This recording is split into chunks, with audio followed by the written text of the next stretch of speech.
Bom dia, shalom, shalom, como vocês estão?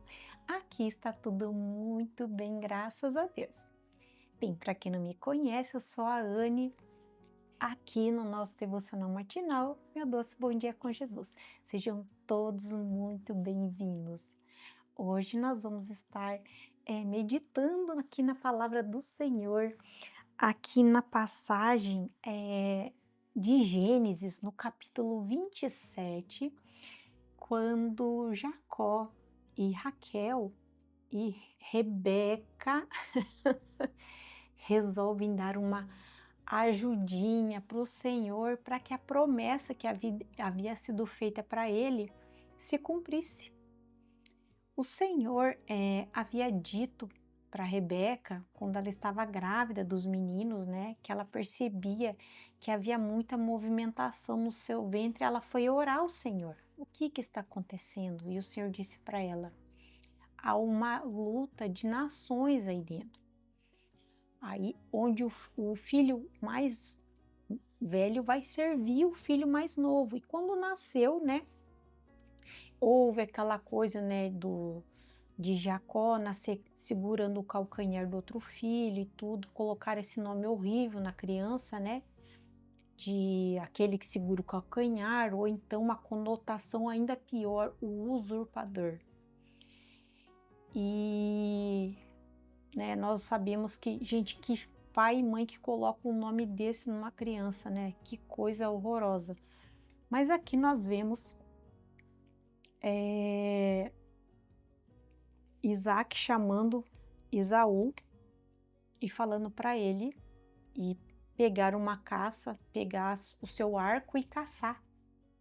Pega uma caça saborosa para mim, prepara uma comida que eu gosto e traga aqui para mim que eu vou te abençoar, né? Eu tô aqui nos meus últimos dias, né? Muito enganado ele, né? Porque ele viveu mais de 20 anos depois disso. E que eu vou te abençoar. Quando Rebeca ouviu isso, ela chamou Jacó e falou: olha, teu pai falou isso, isso, isso. Por quê? Porque ela tinha recebido uma palavra de Deus dizendo que o filho mais velho ia servir o filho mais novo. Então, ela falou: não, isso não pode acontecer, Deus tem uma promessa. Se ele fizer isso, a promessa não vai se cumprir. Então, vou ter que dar uma ajuda para Deus. Abrindo um parênteses aqui, gente, Isaac sabia dessa promessa. Por que é que ele estava fazendo isso? Esaú, ele já havia vendido a primogenitura dele para Jacó por um prato de lentilha. Esaú não se importava com as bênçãos, por assim dizer. Ele se importava com o monetário. Então, assim, já Jacó se importava com as bênçãos de Deus. Esaú, ele era um filho rebelde, por assim dizer. A explicação da Bíblia a respeito, porque aqui a Bíblia, quando traduz de uma forma mais suavizando a descrição da pessoa.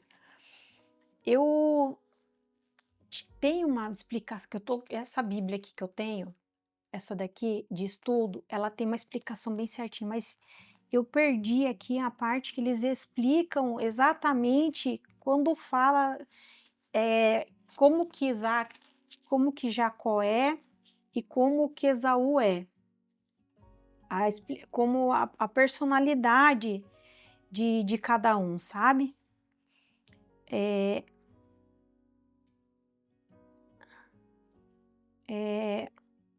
Deixa eu ver aqui se fala aqui. Aqui, ó. No capítulo 25, versículo 27 diz assim, ó: e cresceram os meninos, Esaú foi homem destro na caça, homem do campo. Jacó, porém, era varão quieto que habitava em tendas.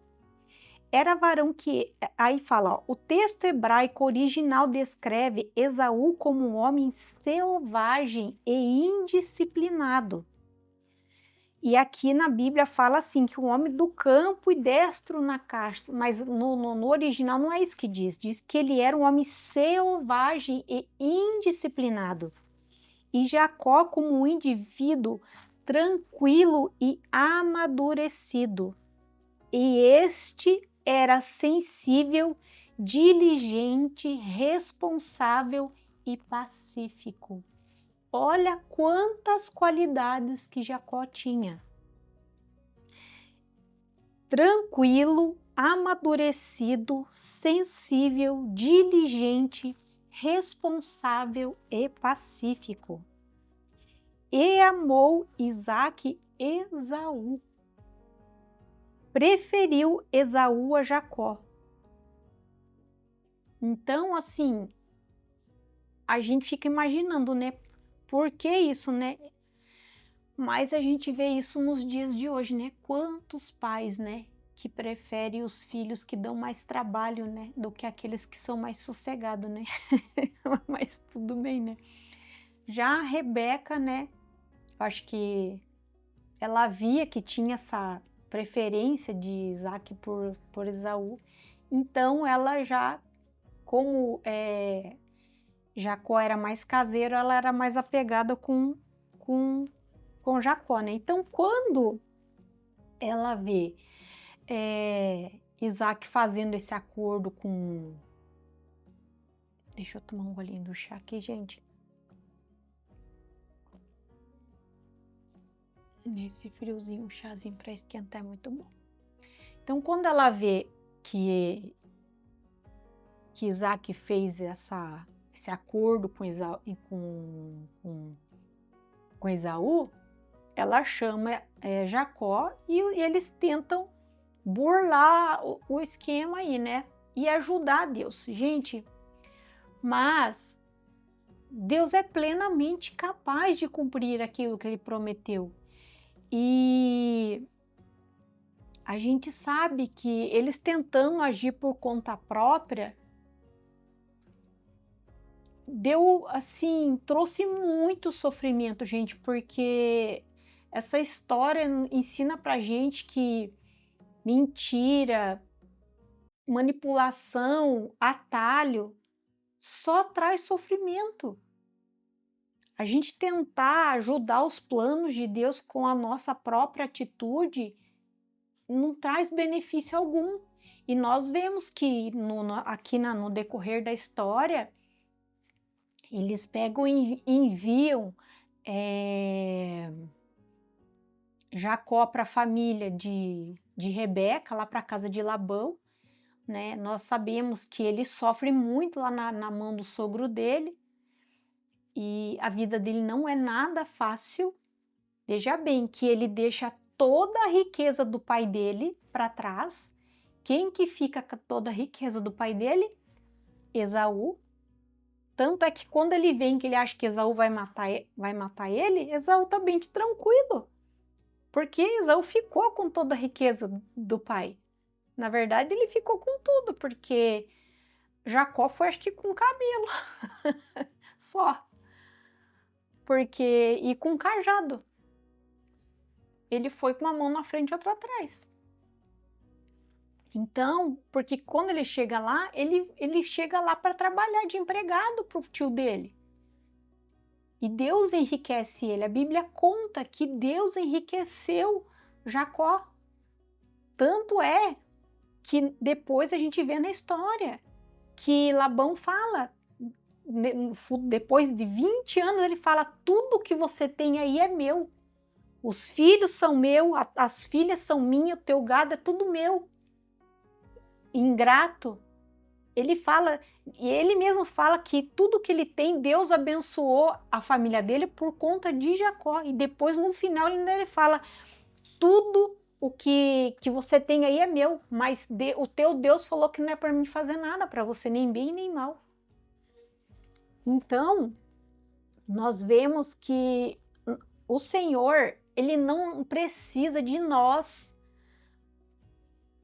para cumprir as promessas que ele tem na nossa vida. O Senhor tinha uma promessa sobre Jacó. Não tinha necessidade nenhuma dele e de Rebeca fazerem aquilo. Porque o Senhor abençoaria Jacó com a bênção de Isaac sobre ele ou não. Porque tinha um Deus sobre a vida dele que abençoaria ele. Não precisaria de Isaac, aquela bênção de Isaac sobre ele, que ele ia prosperar, que ele ia ser isso, que ele ia ser aquele outro. Ele não precisava daquela bênção, porque a bênção que ele tinha era de Deus sobre ele. Ele não precisava da bênção do pai dele, porque ele tinha uma promessa de Deus sobre a vida dele. E a mãe dele, né, a Rebeca, ela não pensou sobre isso, porque Jacó, ele era temente a Deus, porque quando ele deita lá em Betel, que ele vê a escada, né, que os anjos subiam e desciam, e ele orava a Deus, Deus abençoou ele, foi Deus que mostrou para ele como era para ele, que ele faria para que o gado dele multiplicasse. Quando ele volta, que ele luta com o anjo, gente, uma das passagens mais lindas que tem é de chorar quando o anjo fala para ele: qual que é o teu nome? E ele fala Jacó. Quando ele fala: meu nome é trapaceiro, é usurpador. E o Senhor fala para ele assim: você não será mais chamado usurpador, trapaceiro. A partir de hoje teu nome será Príncipe do Senhor. Gente, é de arrepiar, é a coisa mais linda. Como Deus ama Jacó. Os planos que Deus tem para ele vai muito além de bênção de Isaac sobre a vida dele, porque Deus tinha um plano para a vida dele. E nós, muitas vezes, nós nos atravessamos na frente de Deus, querendo ajudar a Deus nas promessas que Ele tem para a nossa vida. Quando eu tinha 17 anos, eu lembro que eu tinha uma apaixonite, eu tinha um namoradinho, e eu estava sofrendo muito, porque ele tinha terminado comigo e eu estava sofrendo. E na minha casa dos meus pais estava tendo uma vigília, meus tios estavam lá, eu não caminhava com o Senhor. E eu lembro que estava tendo a oração lá dentro de casa e eu estava lá fora tentando, né, ver se eu tinha uma chance ainda com meu namoradinho.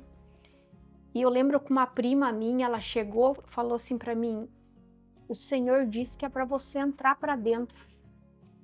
E eu nunca questionei uma ordem do Senhor. Eu peguei e entrei para dentro de casa. Naquele dia eu fui batizada com o Espírito Santo, dentro da cozinha da casa dos meus pais. O Espírito Santo me selou naquele dia. Eu nem caminhava com o Senhor ainda. E o Espírito Santo me selou naquele dia.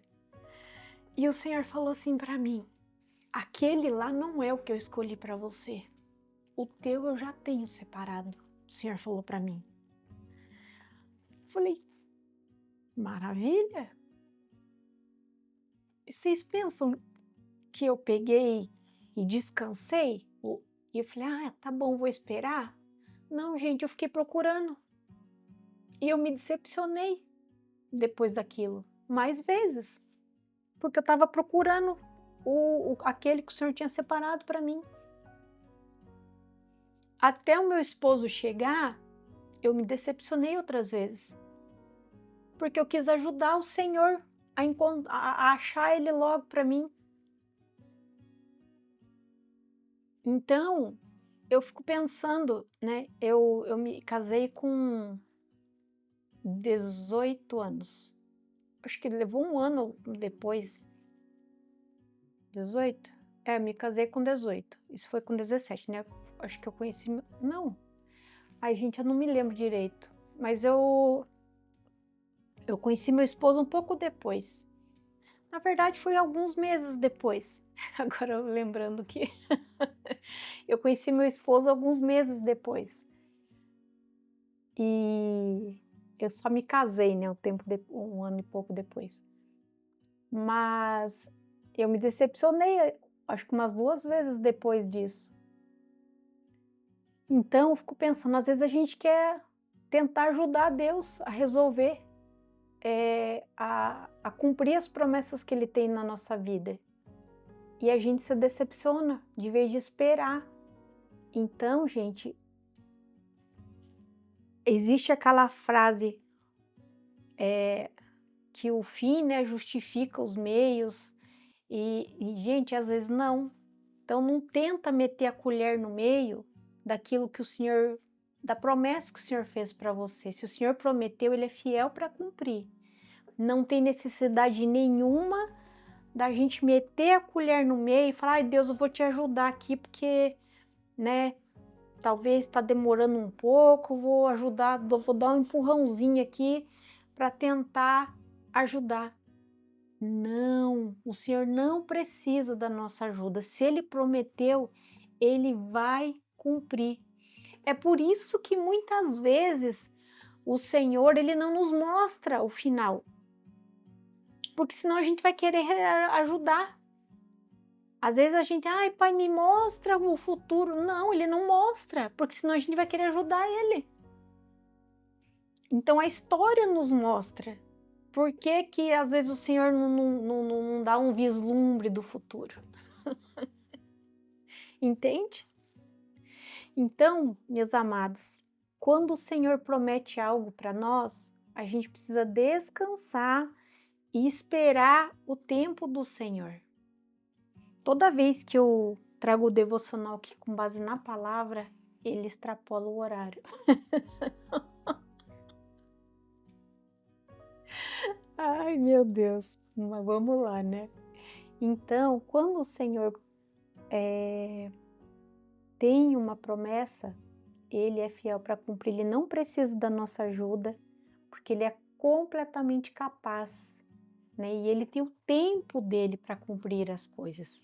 Ele não necessita da nossa ajuda, porque a gente só atrapalha e traz sofrimento para nós mesmos, tá bom? Que Deus abençoe seu dia, reflita sobre isso, tá bom? Que Deus abençoe seu dia e a sua vida, em nome de Jesus. Fiquem todos com Deus. Até amanhã. Shalom, shalom.